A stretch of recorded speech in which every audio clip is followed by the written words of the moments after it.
so I speak to the hearts of all our young and upcoming soldiers, to awaken the Cyril Bassetts, the Charles Uphams, the unknown warriors lying dormant within them. Let it not be said that once we were warriors. Now is the time we say no to violence and drug abuse. Now is the time that we cherish our women. Now is the time that we protect children. For amidst the morning song of the lark and tui, we will hoist our flag into its rightful place this Anzac Day. And let it be a sign to all youth in New Zealand that as we lift this flag, we also let our courage and perseverance and leadership and true Kiwi nature fly into its rightful place within us, staunch and true. We will remember the leaders of the past. We will remember their dedication, and we will remember the sacrifices they made. We will remember them. But now is the time to defend He Tangata, the people, our people. Me maumahara, he tino toa I roto I ia tangata. Rā pua te toa nei, me whangaia, ka tupu, ka puawai. Remember, within every person is a great warrior. Nurture and care for that warrior, and they will grow, and they will blossom. It is this which makes life less ordinary.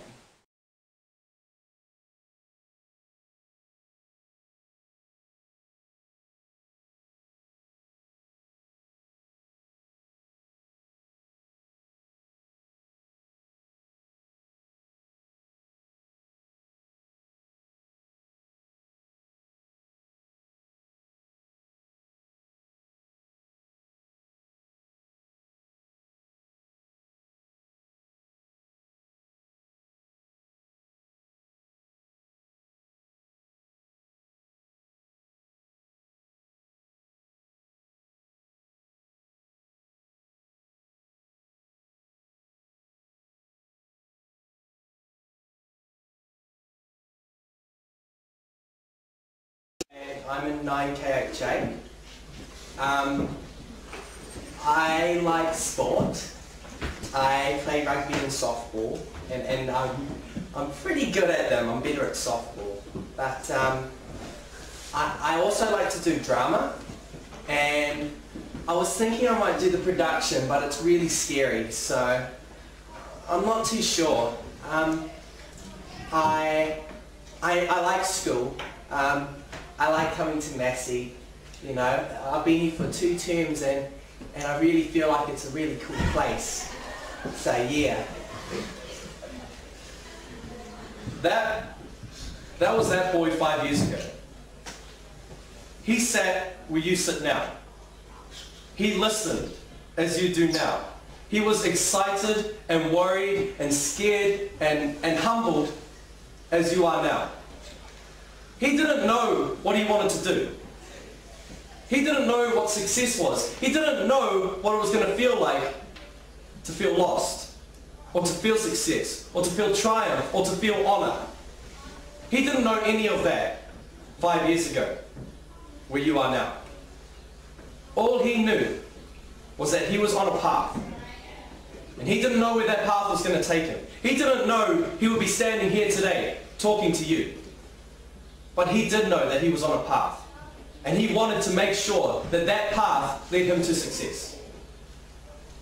So how did he get there? How did he get to where I am standing today? He went by three things. He went by balance, he went by determination, and he went by opportunity. Now, when I say balance, I mean as in not just balance inside the school with your schoolwork. I mean balance in yourself, and I mean balance outside of the school. That boy 5 years ago, he wasn't the smartest kid. He wasn't a whiz kid. He was surprised the day that he got a letter in the mail asking him if he wanted to be a GAC student. He was honoured, but he was surprised.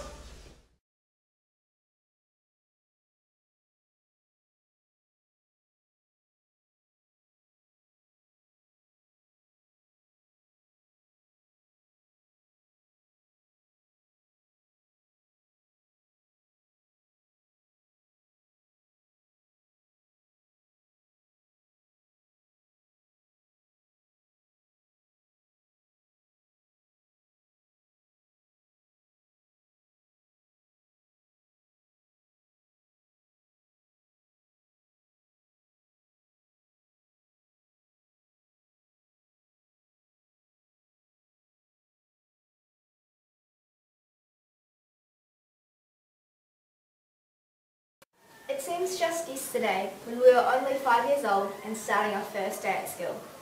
That was a time when we didn't have to worry about what our hair looked like or what we wore. That was a time when instead of competing to get the latest trends, we competed to see who could stuff the most crayons up their nose. That was a time when you could go up to somebody, say, let's be best friends, and they would say yes. I will never forget my first day at school, where of course I was late and I couldn't find my class. When I finally walked in, 30 pairs of eyes stared straight at me. I burst out crying. When my parents came to pick me up, I told them I never wanted to go back to school again. Not a very smart thing to say, considering that I have Asian parents. So back to school I went, and fast forward a few birthdays and tantrums, I am now here, standing in front of you all and making this speech. My family and I moved from Taiwan to Auckland, where I've lived ever since, growing from a little girl into who I am today. Of course, there were a few challenges along the way, like the awkward silences when the subject of getting a car license turned up, or the weird stares I get when people find out that I don't take any sciences. Like, am I missing something? But seriously, things could have turned out very differently for me, had it not been for my mother, who I depend on hugely for help to get through some of the difficult situations I have faced, especially the ones where I feel I don't fit in.